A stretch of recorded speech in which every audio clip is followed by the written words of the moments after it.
Well folks, welcome back to the workshop. Today we've got something different for you.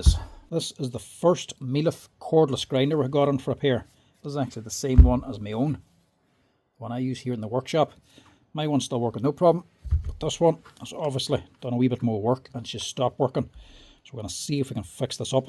I've done collaborations with this crowd before in the past, and I generally do recommend them, to be honest with you, because they're a nice, cheap and cheerful machine. They're not a professional brand, they're not going to compete with the big ones, but to add an extra tool onto your kit for a lower price, I couldn't really fault them. I quite like them and they are a nice machine to use actually. But this one's obviously not working. The main thing good about them is they're brand compatible. So this one actually takes Mellif or Makita batteries as well as the Mellif's own ones. So a wee cheap and cheerful machine. Generally these things are not going to be worth fixing because they're so cheap to buy. But this one might be worth it because it's just stuff. So it might just be a bearing, but before we even bother opening it, always switch it on just to see if she works. If the motor doesn't work, there's nothing we're going to be able to do.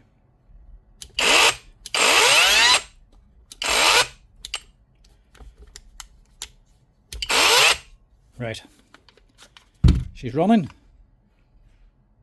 She's kind of split here in the middle actually. We'll have to see what that is. But it might not be her bearing. I wonder if this is going to be like the Makitas and the field shifted maybe. We've done a teardown on these before. We should be familiar with the inside. They're nothing special, but for the price, the build quality ain't too bad.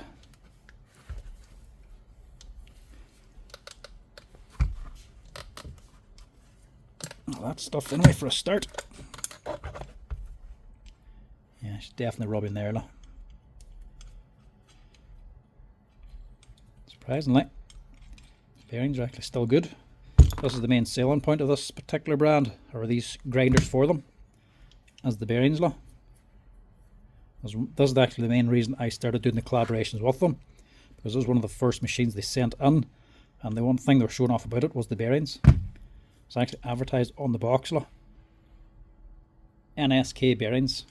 They actually use the good proper NSK bearings, not cheap and cheerful ones, not the made in China ones you get on DeWalt and Milwaukee tools. Kind of assumed it was only this machine, but those are a totally different machine with the same bearings. So they are actually using the good ones. But the bearings ain't the problem. This thing's rubbing. Oh, we can see what's going on now, look. She's all split. That's why she was so tight too. So there's something going on inside. Torque's inside. I wonder if this is more to do with being dropped, or is the field burnt up?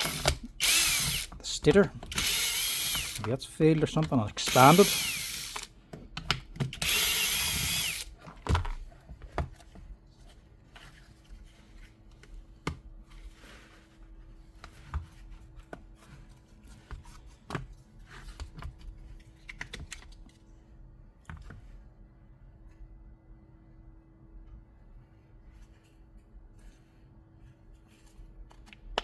That's actually what it is.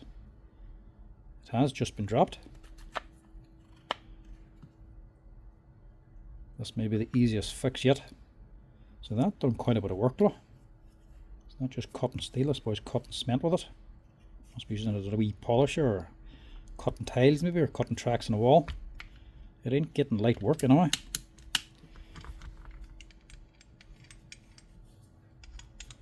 It's getting some work. I wouldn't say it's done a massive amount, but it's doing a good enough bit for a cheap and cheerful machine. That there should actually fix it. It might be a very simple fix indeed. And imagine you just dropped it. It spread the body in this field, tweaked, because it actually sits into the body here, look. It's actually got onto that track, so it must have got knocked out. That's moved over, pulled up to one side, so the rotor started rubbing up on this side. It wasn't very well manufactured either, look. We wire was sitting on top of the bearing case. So we just have to get that back in again, right? We'll blow this out anyway and clean out this dust for a start. To be honest, I was impressed with this machine when we first dismantled one. And the review video, I'll put a wee link in the description actually, to the original video for this. was impressed by it then, but I'm even more impressed by it now. You can actually see it doing good work. And the good bearings are paying off. Right, I'm going to tidy up these leads actually, because I don't want them yellow ones sitting on top. Actually, they're well sat on there. Maybe squeeze them in there just. That's better. You just want them in somewhere where they're not going to get caught, because this here part where the bearing's going down is actually located into here. So that's happened that way. She's just got caught onto it. That's just the wee on-off switch. It's actually taking no load. It's just a signal going to it. So in fairness, that should last quite well as well. And as well, she was getting stuck on and off there. But that should be cured now whenever this goes back on correctly. So this couldn't be an easier fix, folks. Literally, put it back where it's meant to be. That's all we have to do. It's a different story, obviously, if you burn them out. If you burn the field out, or if you burn out the controller, even the battery retainer, you can't get parts for these things. They're completely gone. Maybe you could get a switch if you want looking. You could probably get a controller online for a brushless motor. Just go by the amount of leads is on it, because these are just soldered on. And these are going to the battery retainer, and then you just got one for the switch. But you can get these here separately online. But make sure you get the one with the actual leads for the switch. You'll get a couple of different variations, but just go by the lead. And there's the one with the actual aluminium case as well. It's not just a wee plastic body on it.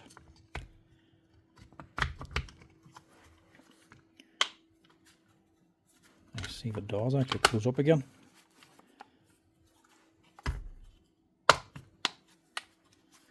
Actually does, and clicks in together nicely.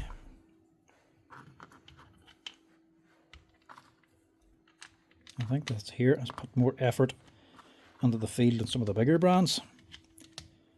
Other than Akita, they're a nice grinder to use, but over time, if they're especially getting banged about, the field becomes loose, and you have to pack it out with paper to recenter the rotor on it. Now that happens after a couple of years of use, mind you. Don't know if these would last a couple of years or not. This one is actually clamped down, and then we plastic pieces of the body there to lock it in place. And you can really feel she's locked in, and even with the head not on, it's still not loose. It's the bearings that sold me on this one. Akita's use good quality NSK bearings and that, but even the DeWalt and the Milwaukee's, you open them up and they just have no brand bearings inside, just China written on it.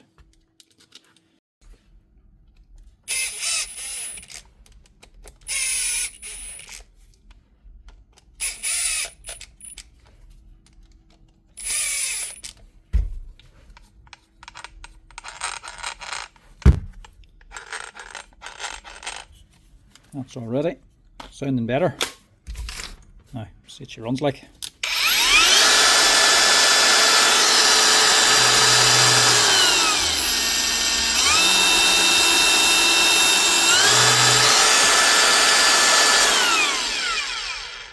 What'll be wrong with that? A wee cheap and cheerful Mellif grinder, up and running again. All you had to do was just realign the body.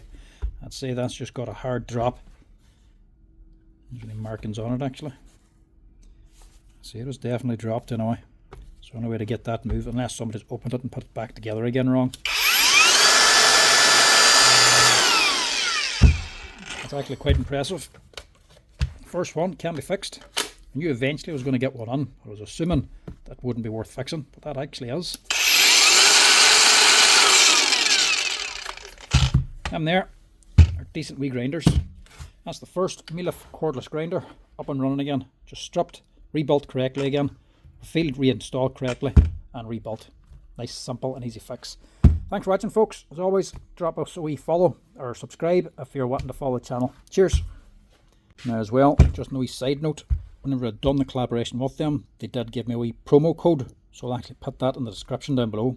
If you're looking to buy anything from their site, I'm not sure if these are still on their site or not, but if you are getting anything from them, it's worth trying that promo code in case it still actually works, because I think whenever I bought stuff myself, it still works. So if you're looking for it to make it yourself 10% discount, try the code. If it works, it works. If it doesn't, it doesn't. It's worth trying anyway.